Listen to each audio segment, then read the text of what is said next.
प्यारे बच्चों, आदाब।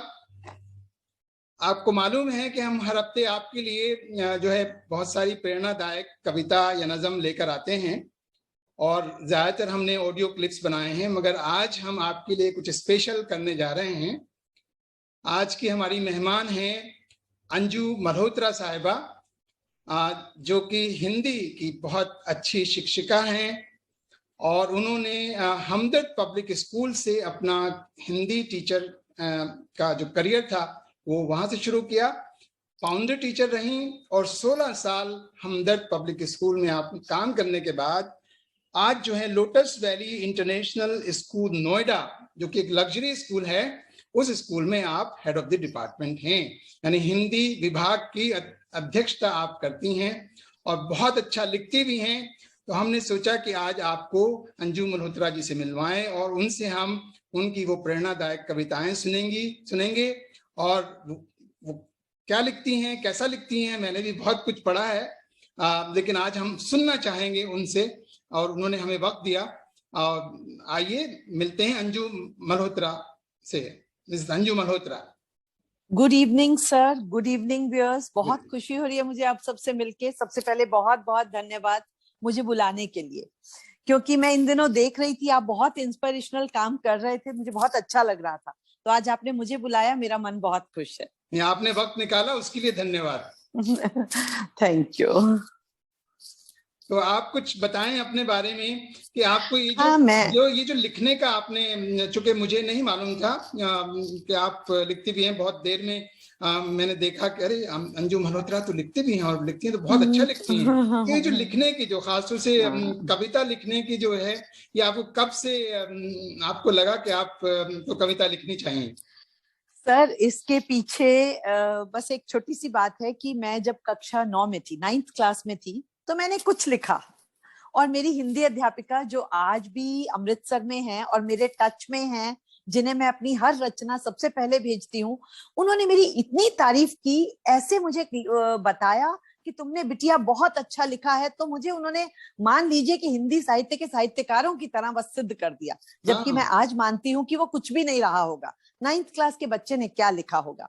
तो लिखती मैं तब से थी और बहुत पहले से लिखती थी और धीरे धीरे मेरे लिए लिखना सिर्फ ये था कि जब मैं बहुत खुश हूं तो मैं कुछ लिख रही हूँ, जब मैं बहुत दुखी हूं तो मैं कुछ लिख रही हूँ। वो मेरे अपने भाव कागज पे प्रकट करने का एक तरीका था। लेकिन पिछले साल जब मेरा क्योंकि आप जानते हैं वर्किंग रही हूँ हमेशा से, घर की जिम्मेदारियां, और हमेशा प्राइवेट स्कूल में काम किया है, सरकारी नौकरी भी नहीं थी, तो एक जिम्मेदारियां होती हैं। लेकिन जब पिछले साल बेटे ने स्कूलिंग किया, उसके बाद वो अपनी हायर स्टडीज में बिजी हो गया और वो बहुत डिमांडिंग बच्चा था। वो नेशनल लेवल का स्क्वॉश प्लेयर है, वो बहुत अच्छा ओरेटर है, तो उसके साथ बहुत व्यस्त रही, उसे इधर उधर ले जाना पड़ता था। अच्छा। जैसे ही वो हायर स्टडीज करने लगा, मुझे बहुत समय मिलने लगा, तो ऐसे ही किसी मित्र ने कहा तुम इतना अच्छा लिखती हो, क्यों नहीं किसी साहित्योत्सव में पढ़ती। मैंने कहा अच्छा बताइएगा कोई साहित्योत्सव हो। तो नोएडा रेडिसन में एक साहित्योत्सव हुआ, उन्होंने मुझे वहां आमंत्रण भी दिलवा दिया कि आइए पढ़िए। वहां इतनी तारीफ की लोगों ने, इतनी तारीफ की कि उसके बाद मुझे सच में लगा कि मैं पढ़ सकती हूँ कहीं पर। नहीं जाहिर, मैंने आपकी कुछ कविताएं पढ़ी हैं, तो मुझे वाकई बहुत अच्छी वो कविताएं लगी हैं और जाहिर सी बात है अप्रिसिएशन भी तभी मिलता है जब आपने कुछ, और जब दिल से निकलती है, वो कहते हैं ना जो दिल से निकलती है तो बात असर रखती है। बिल्कुल बिल्कुल सही, दिल से कहती हैं। अंजू ये बताएं कि आपका ताल्लुक जो है वो पंजाब में कहाँ से है ताल्लुक आपका? सर पंजाब से नहीं है, मेरे पेरेंट्स, मेरे ग्रैंड पेरेंट्स दिल्ली आ गए थे पार्टीशन के समय, तो हम दिल्लीइट्स ही हैं। पर मेरी परवरिश बहुत खुले माहौल में हुई, क्योंकि मेरे फादर एयरफोर्स ऑफिसर हैं और हम लोग बहुत जगह घूमे हैं, पूरा ऑल ओवर इंडिया घूमे हैं। हम चंडीगढ़ रहे, हम गुजरात में जामनगर रहे, बैरकपुर रहे, तो हम बहुत घूमे हैं। हाँ, फादर एयरफोर्स ऑफिसर थे। अच्छा ओके। हाँ, जाहिर सी बात है उसमें तो काफी ट्रांसफर्स जो हैं वो बहुत जल्दी होते हैं, तो घूमने का मौका मिलता है। तो आपने बहुत मेरे ख्याल से घूमे जो हैं। एजुकेशन थी आपकी वो केंद्रीय विद्यालय में जी बिल्कुल, पढ़ा होगा। Centre school, through out centre school, क्योंकि वो बाध्यता है हमारी, हम लोग और कुछ कर नहीं सकते। किसी और स्कूल में पेरेंट्स चाहते थे डालना, पर हाँ कई हाँ स्टेट्स में वर्नाकुलर मीडियम स्कूल्स होते हैं।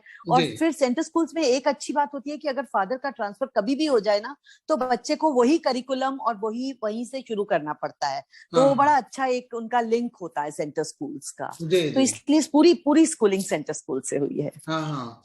तो आज जो है आप हमें और हमारे बच्चों को, जो हमारे दर्शक हैं, खासतौर से जो हम वीडियो बनाते हैं वो अपने गांव के बच्चों के लिए बनाते हैं। हालांकि चूंकि जब यूट्यूब पर है जाएगा तो सभी लोग देखते हैं, लेकिन हमारा जो बिल्कुल। मेन जो क्लाइंटेल है वो हमारे गांव के बच्चे हैं, कि हम हम्म उनको किसी तरीके से मोटिवेट कर सकें, और हम्म उनको ये बता सकें कि भाई आप अगर हम्म जिंदगी में कुछ बनना है तो आपको मेहनत करनी है, और आप मेहनत हम्म करने ठान लें कुछ करने की तो आप सब कुछ कर गुजरते हैं। बिल्कुल जी, बिल्कुल। आप अगर ठान लें तो मैं अपनी ही पंक्तियां बताती हूँ इन बच्चों को प्रेरणा देने बिल्कुल के लिए, और बिल्कुल बच्चों को सच में अच्छी लगेगी। बिल्कुल। ये मेरी 4 पंक्तियां हैं जो मैं अपने स्टूडेंट्स को भी सुनाती हूँ, और आज यहाँ भी बच्चों को कहना चाहती हूँ।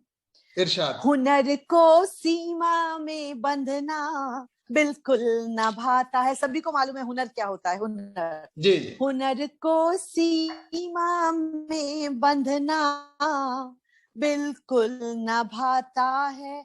हुनर दरिया है, अपना रास्ता वो खुद बनाता है। उसको हुनर ना देखे रेगिस्तान, जंगल और चट्टाने। आपको, मुझे, हम सभी को जिंदगी में दिक्कतें आई हैं, किसे दिक्कतें नहीं आई? ऐसे ही कोई आज यहाँ तक नहीं पहुंचा। इसलिए कहती हूँ, हुनर ना देखे रेगिस्तान, जंगल और चट्टाने, सफलता के समंदर तक वो मिल ही जाता है। बहुत खूब। हुनर को सीमा में बंधना बिल्कुल न भाता है। यही मेरी सोच है, यही मैंने अपने कविता में लिखी है, और यही मेरी बच्चों के लिए प्रेरणा है कि अगर आपके अंदर और हर एक के अंदर ईश्वर ने कुछ ना कुछ हुनर दिया है। वो बिल्कुल अलग बात है, कोई गाने में अच्छा है, कोई नृत्य में अच्छा है, कोई एक्टिंग में अच्छा है, कोई भाषाओं में अच्छा है। तो हर एक के अंदर हुनर है। अपने हुनर को निखारें और जहां भी पहुंचना चाहते हैं पहुंच जाए। बिल्कुल। मुश्किल ये होती है कि हम खासतौर से जो पेरेंट्स हैं या टीचर्स हैं वो बच्चे के उस हुनर को नहीं पहचान पाते। अब बच्चे में, हर बच्चे में कोई ना कोई टैलेंट होता है, कोई ना कोई हुनर होता है। अब काम हमारा है, शिक्षकों का काम है कि वो बिल्कुल। उस टैलेंट को पहचाने और फिर उसको तराशें, उस टैलेंट को तराशें। ये बिल्कुल आपने बड़ी अच्छी बात की। अगर आपके अंदर हुनर है तो कहीं ना कहीं जरूर सामने आएगा। बिल्कुल बिल्कुल, वो आएगा सामने, अपने आप आता है। मुझे भी मेरी अध्यापिका ने कभी कहा था कि तुम बहुत अच्छा लिखती हो, जी इसी कारण मैं लिखती रही आगे। हालांकि मैं खुद अब सोचती हूँ, मुझे आज वो पंक्तियां याद नहीं मैंने क्या लिखी थी, पर वो क्या रहा होगा, एक 9th क्लास के बच्चे ने क्या लिख दिया होगा। जी लेकिन जी उन्होंने इतनी तारीफ की कि वो मुझे एक मोटिवेशन मिलती चली गई आगे। हाँ हाँ। नहीं, वो तो जाहिर से पैर जो है वो पालने में ही पहचान लिए जाते हैं। अ, तो टैलेंट जो है वो सामने कहीं ना कहीं वो टैलेंट आता है निखर के। तो हमें, आपको और हमें, चूंकि आप भी शिक्षक हैं, मैं भी शिक्षक हूँ, हमारा काम ये है कि हम बच्चों का टैलेंट जितनी जल्दी से जल्दी हो सके उनका टैलेंट पहचानें और फिर उस टैलेंट को निखारें। ये हमारा काम है। लेकिन अक्सर देखने में आता है जो कि टीचर्स भी, और खासतौर से पेरेंट्स का खासतौर से ये रहता है कि नहीं साहब, मेरा बच्चा जो है वो बड़ा होके, वो 2-4 फील्ड ही होते हैं जिनकी वो बात करते हैं। कहते हैं डॉक्टर बनेगा, इंजीनियर बनेगा, डॉक्टर बनेगा, इंजीनियर बनेगा। डॉक्टर कहता है मेरा, मैं डॉक्टर हूं तो मेरा बेटा भी डॉक्टर बने। वो देखा ना आपने, वो 3 इडियट्स जो फिल्म आई थी, जी और जी उसमें कितने बिल्कुल अच्छे तरीके से बिल्कुल। उसमें हाँ। पेश किया गया था कि भाई जरूरी नहीं है कि डॉक्टर का बेटा डॉक्टर बने, इंजीनियर का बेटा डॉक्टर डॉक्टर बने। बनेगा। दुनिया में इतने सारे प्रोफेशंस हैं, इतने सारे चीजें अवेलेबल हैं। जो भी सब्जेक्ट आपको अच्छा लगता हो, जो विषय आपको अच्छा लगता हो, उस विषय को पढ़ें और उसी में आगे कुछ करने की कोशिश करें। तो बहरहाल बिल्कुल पहली बिल्कुल। जो कविता और चंद जो आपने अशार सुनाए उसके, वो बहुत अच्छे हुनर के ऊपर आपने सुनाए। अब कुछ और आप जो है सुनाएं बच्चों को, जिससे वो प्रेरणा हासिल करें। बिल्कुल बिल्कुल सर, मुझे ये लगता है, मैं महसूस करती हूँ कि कई बार हम सोचते हैं सफल लोगों को देखकर कि वो सफल हैं और हम कैसे करेंगे। तो उसके लिए सबसे जरूरी बात यह है कि कोई भी ऐसा व्यक्ति नहीं है जिसने सफलता प्राप्त की है और जो कठिनाइयों से नहीं गुजरा, मुश्किलों से नहीं गुजरा। ये सफलता मेरे लिए तो एपीजे अब्दुल कलाम साहब बहुत बड़े आदर्शों में से एक हैं। क्या बताइए, उनकी जिंदगी में क्या कठिनाइयां नहीं रही? बिल्कुल रही। तो आप कोई भी, ठीक है, जो हमारे पुराने हीरोज हैं जिनको हमने नहीं देखा, जिनके बारे में हम सिर्फ किताबों में पढ़ते हैं, उनके बारे में हम कई बार रिलेट नहीं कर पाते। पर आजकल के समय में हम देखें, जिसने भी सफलता पाई है उसने मेहनत की है। और उसके लिए सबसे बड़ी बात जरूरी ये है कि अगर आपके ये बात मुझे बहुत ही दिल से मैं इसको मानती हूँ, इसलिए मैं बच्चों को बता रही हूँ कि आप सोचिए, आपने बहुत अच्छे जूते पहने, बेस्ट कंपनी के बेस्ट जूते, और आपके जूतों के अंदर एक कंकड़ हो छोटा सा, आप अच्छे से अच्छे रास्ते पर नहीं चल पाएंगे, क्योंकि वो अंदर से आपको तंग करता रहेगा। तो और अगर आपके जूते अच्छे ना भी हों, आप बिल्कुल साफ, रास्ता बहुत उबड़ खाबड़ हो और आपके जूते के अंदर कंकड़ ना हो, तो आप बड़ी अच्छी तरह उस पर चल जाएंगे। तो कहने का मतलब ये है कि अपने मन के अंदर कोई बात ना रखें, हम गांव से हैं, हम इतने धनी नहीं हैं, हमारे पास बहुत अच्छी सुविधाएं नहीं है, ये कुछ नहीं है, ये मन के भाव है। और जब हम इन्हें मन में रख लेते हैं तो ये बिल्कुल वही काम करते हैं जो पाँव में जूते के अंदर एक कंकड़ करता है, पत्थर करता है, वो हमें रोकता है। अपने मन के अंदर से ये निकाल दें कि हमारे पास ये नहीं है, जो है काफी है, और उसके बाद अगर वो आगे बढ़ेंगे तो कोई ताकत नहीं है दुनिया में कि जो आगे बढ़ने से रोक सके। मेरी एक कविता है, मैं वो यहाँ बच्चों को सुनाना चाहूंगी इसी संदर्भ में, कि लोग कहते हैं सब कुछ मिल जाए, मैंने उसमें ये लिखा है कि सब कुछ मिल जाने से बेहतर है कि कहीं थोड़ी कमी रह जाए। तो देखिएगा, ये पंक्तियां देखिएगा। सब कुछ मिल जाने से बेहतर थोड़ी प्यास कहीं रह जाए, नभ वितान से निकली किरणें संध्या में विश्राम ज्यों पाए। जब सुबह सूरज की किरणें निकलती हैं तो वो भी शाम को विश्राम लेती हैं, वो भी शाम को कहीं ना कहीं जाकर आराम करती हैं। बिल्कुल। तो सब कुछ मिल जाने से बेहतर है कि थोड़ी प्यास कहीं रह जाए, क्योंकि फिर वो हमें, वो एक उसका स्पार्क का काम करती है जो हमें जोश दिलाती है आगे कुछ करने के लिए। शोर का स्वर है बहुत ही गहरा, बाहर बहुत शोर है, दुनिया में बहुत तकलीफें हैं, बहुत कष्ट हैं। शोर का स्वर है बहुत ही गहरा, भीतर खामोशी का पहरा, हर अपना क्यों दिखता बहरा, दर्द रह गया ठहरा ठहरा, स्वप्न बड़े छोटा सा जीवन, क्यों नहीं हम आत्म सुख पाए, सब कुछ मिल जाने से बेहतर थोड़ी प्यास कहीं रह जाए, सब कुछ मिल जाने से बेहतर थोड़ी प्यास कहीं रह जाए। तो ये बहुत जरूरी है कि हमारे अंदर वो प्यास हो, हमारे अंदर वो लगन हो। जब वो लगन अंदर आ जाएगी तो फिर जो भी हम करना चाहते हैं हम कर ही लेंगे।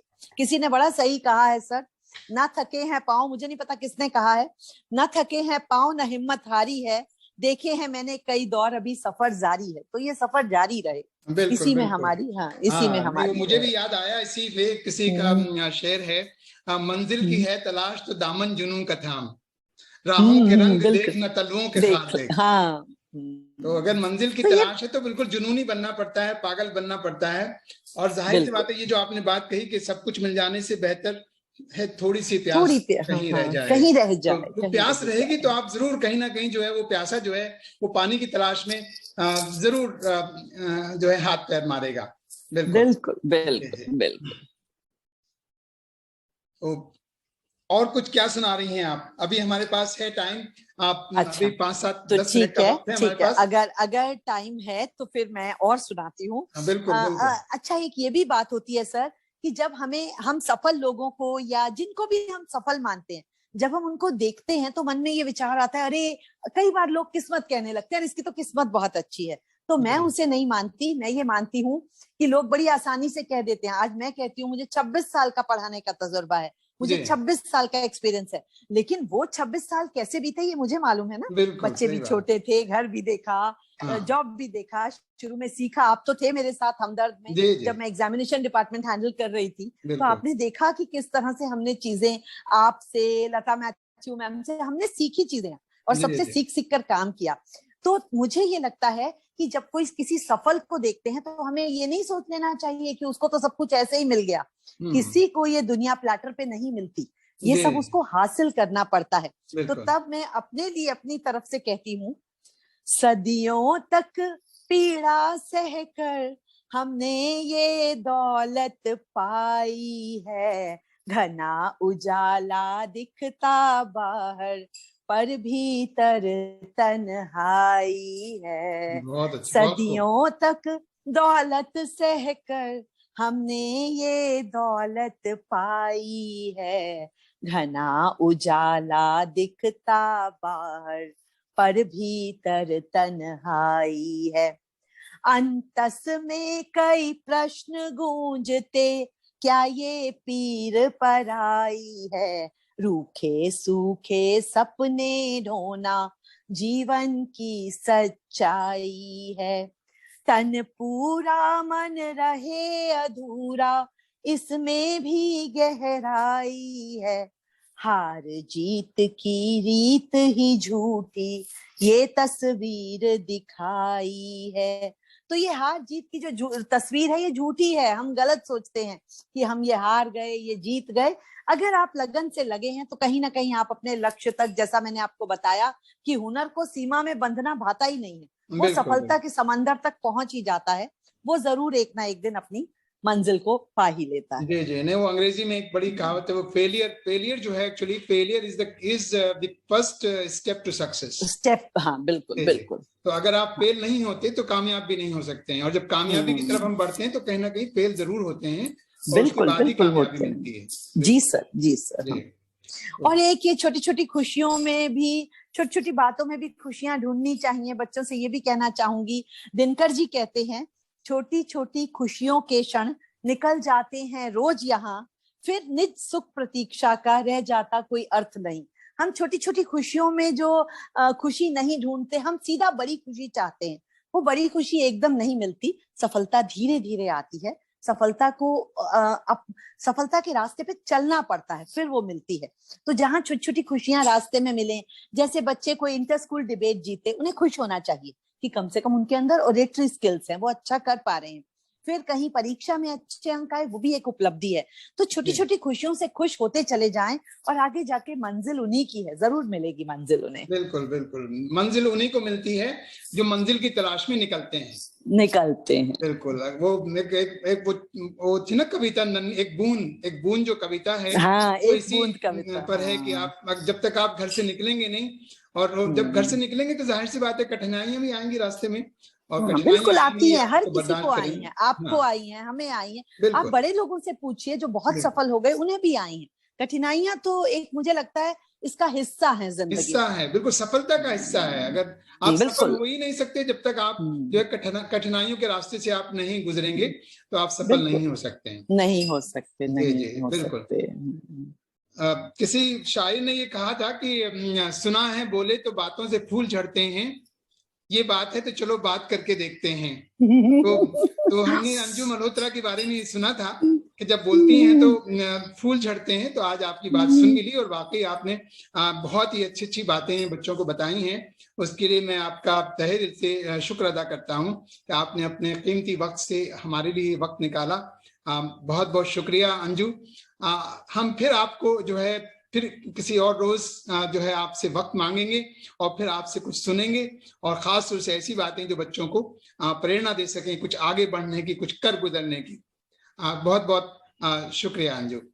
बहुत शुक्रिया सर मुझे बुलाने के लिए, और मैंने तो आपसे बहुत कुछ सीखा है। मेरे लिए तो आप भी बहुत बड़े आदर्श रहे हैं, मैंने तो आपसे भी बहुत कुछ सीखा है। मुझे बहुत अच्छा लगा आपके यहाँ पर आकर, और अगर मैं कभी इन बच्चों के लिए कुछ भी कर पाऊं तो मुझे खुशी होगी। आप जरूर मुझे बुलाइए, मैं बहुत खुशी से आऊंगी। जरूर जरूर, बिल्कुल बिल्कुल बिल्कुल। तो देखा प्यारे बच्चों, आज हमें मिसेस अंजू मल्होत्रा, जो कि एक शिक्षक हैं और एक कवित्री हैं और बहुत ही अच्छे स्कूल में काम कर रही हैं, उन्होंने अपनी कविताओं से हमें और हमारे बच्चों को, आप सबको दो बातों की सीख दी है। एक जो उन्होंने बात कही, हुनर को सीमा में बंधना बिल्कुल न भाता है, हुनर दरिया है वो रास्ता खुद अपना बनाता है।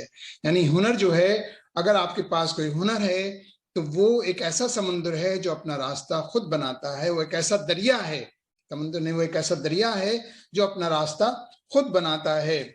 और हुनर जो है जब आपके पास है तो वो सफलता के समुद्र तक मिल ही जाता है।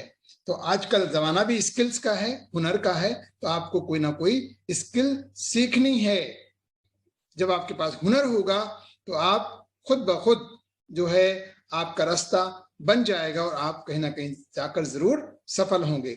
एक ये बात उन्होंने कही, और दूसरी एक बात उन्होंने कही, सब कुछ मिल जाने से बेहतर है थोड़ी सी प्यास रह जाए। ये जो प्यास है ये बहुत महत्वपूर्ण है। यानी आपके अंदर जो है कोई ना कोई प्यास जरूर होनी चाहिए। अगर आपके पास प्यास होगी तो आप उस प्यास को मिटाने के लिए जरूर निकलेंगे, घर से जरूर निकलेंगे, कुएं की तलाश में, दरिया की तलाश में, समुद्र की तलाश में। तो आपको निकलना ही होगा। तो वो प्यास भी आप अपने अंदर रखिए। और जब आपके पास ये दो चीजें होंगी, आपके पास हुनर होगा, आपके पास सीखने की प्यास होगी, तो आपको एक ना एक दिन सफलता जरूर मिलेगी। तो बहुत बहुत शुक्रिया आप सबका। और मैं अब्दू मल्होत्रा का खास तौर से शुक्रगुजार हूं कि उन्होंने आज हमारे बच्चों को इतनी अच्छी सीख दी है। तो अब आज यहीं ख़त्म करते हैं, और आप, मुझे आशा है कि आप उम्मीद करते होंगे कि हम बहुत जल्द एक आपके लिए दूसरी कविता या नज़म लेकर हाजिर होंगे। बहुत बहुत शुक्रिया। एंड वेट, इंतज़ार करें till the next poem or the next kavita or the next nazam comes for you.